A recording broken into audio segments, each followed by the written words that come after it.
of solid ice at incredible speed. This case is just one of many similar incidents reported by navies around the world. I know of one case that occurred near Leningrad in the winter of 1976. A USO broke through the ice, maneuvered underwater, and then again broke back out through the ice. They do melt ice. Now, if you had a meteor, the dynamics of the thing would break the ice into chunks and scatter them all over the place. With the UFO, it's a clean hole. USO witnesses have also reported seeing water spouts under USOs as they exit the water. Ed Walters, a resident of Gulf Breeze, Florida, snapped this never-before-seen Polaroid of what appears to be a USO above a tornado-shaped waterspout on the 7th of July, 1988. So he was looking north towards Gulf Breeze across the Santa Rosa Sound, a distance of about 7,000 feet. He noticed that the water down beneath the object started to get all foamy or something. He could see it dancing around, and all of a sudden this column of water went up and contacted the bottom of it. The picture that he took actually shows that. Such cases have caused some experts to assert that USOs might possibly use water as a fuel source. There are those who feel that water is essential for the fusion process. There are a lot of cases where UFOs hover over reservoirs and small bodies of water, not only large bodies of water. It does seem to be some evidence that they can use water to help their craft in some way. They may use water as a fuel. When these cases where they talk about objects hovering over the water and seeming to suck water up in, certainly sounds like they need a big drink or something to keep going. Modern scientific theories abound about how USOs developed the ability to propel themselves through water with great efficiency. Researchers envision everything from massive jet-like propulsion systems to frictionless bubbles that cocoon the objects. So the engines wouldn't be engines as you and I would imagine engines. They would be generators, generating a magnetic force, creating a magnetic envelope around the craft that repels the Earth's natural magnetism, hence allowing them to accelerate, decelerate, climb, fall, and navigate through the water.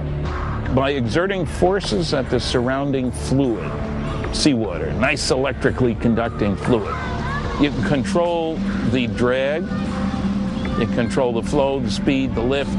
You can get around all the problems of high-speed motion under the water. A magneto-aerodynamic system would work similar to the electromagnetic submarine that was successfully tested. An electromagnetic submarine was built and tested by the University of California, Santa Barbara in the mid-1960s. It took advantage of salt water's natural ability to conduct electricity. The first successful test of an electromagnetic propulsion system was conducted on Earth in 1966, when this electromagnetic submarine was first demonstrated. This electromagnetic submarine moves through the water as a result of electromagnetic forces. It has absolutely no moving parts.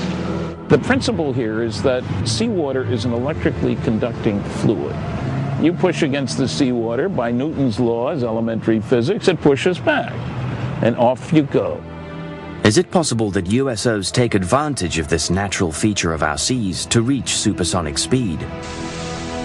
Water is a great magnetic conduit.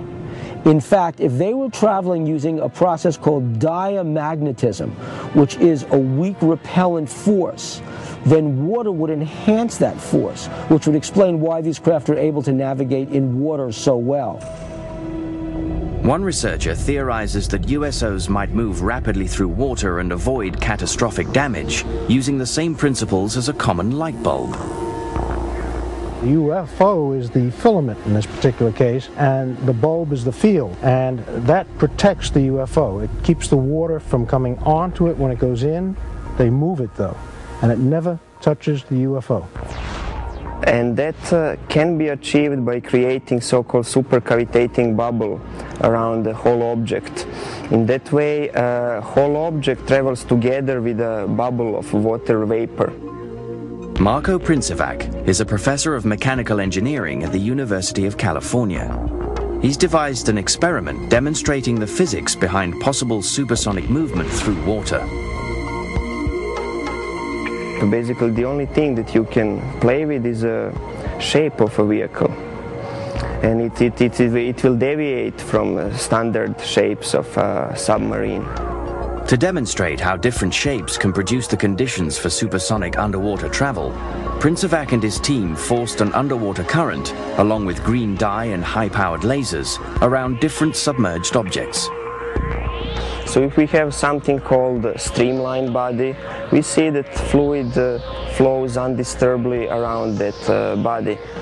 This red streamlined object represents the perfect shape for a fast-moving underwater vessel. In direct contrast, the cube that was tested created massive resistance all around the object. A good shape for an underwater supercavitating vehicle would be something similar to a return capsule of Soyuz or other space missions.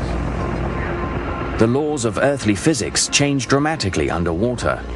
Propelling an oceanic vessel at supersonic speeds requires a greater amount of power than man has currently invented. A vehicle that has a 5-foot diameter and we want to go at the speed of sound in the air, we would need an engine that can produce 15,000 horsepower. For the same vehicle to reach the speed of sound under the water, we would need an engine that can produce around 1 million horsepower.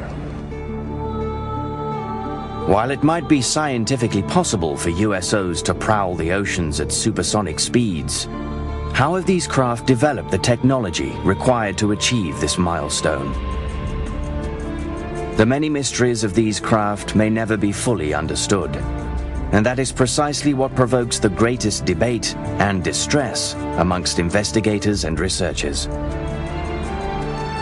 I think it's easier for us to land a man on the moon or even create a moon base than to land a man on the bottom of the ocean. If they're hostile and have come here to conquer Earth, they would have done it 1,000,000 years ago. We might be their creations for all we know. The Earth is conquered, we work for them, they live here, this is their planet.